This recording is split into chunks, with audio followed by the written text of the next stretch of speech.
Our son Andrew started Courage Long Island in 2011. He himself is a longtime sufferer from depression and anxiety disorders, as well as my husband and I. He wanted people to not feel embarrassed to ask for help.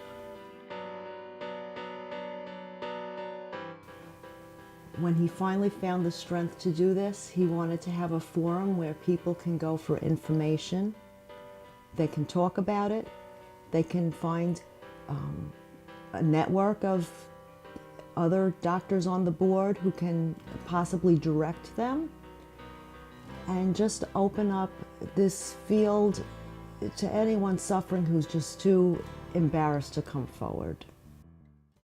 In order to define a mood disorder, we'd have to start with what is a mood.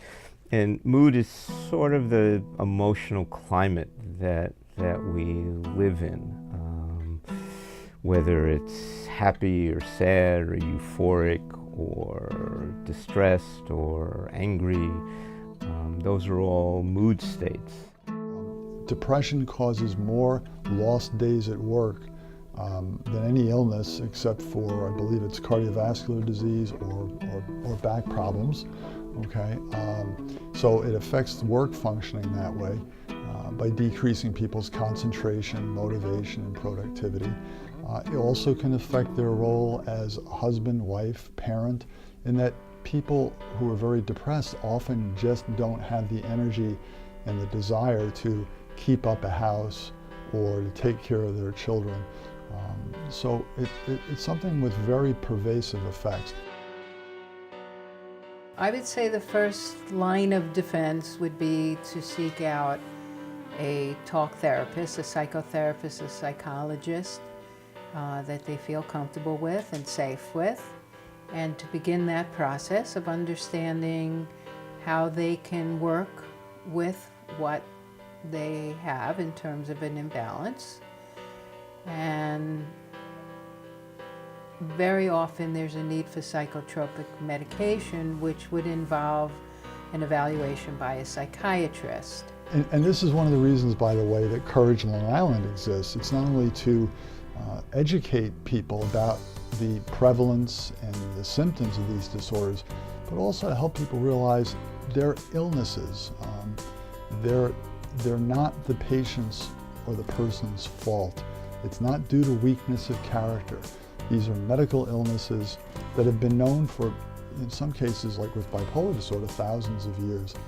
And people really don't need to feel shame about these illnesses any more than they would about any other medical illness. The organization is helping to raise awareness in the fact that they do informative talks in schools, organizations, clubs. They try to reach a vast amount of age groups and people with a psychotherapist, a psychologist, and a psychiatrist. They go and visit and they do information talks, answer questions, and just really get it out there so that people can feel free to go get help themselves. You have a happy mood, but also very, very common, especially among kids and adolescents, is irritable mania, where the person's mood is predominantly irritable and they're explosive. You say the wrong thing, you're frustrated, you get really angry.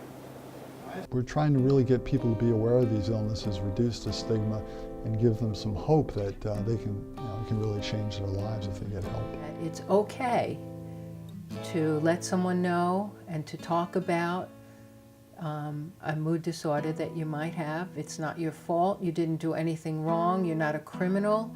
You're just suffering from something that occurred biochemically.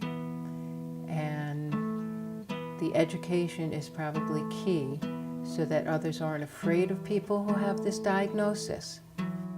You need help, but if you are afraid to get help or feel stigmatized by this, it holds you back in getting the help to live a normal life that you so deserve.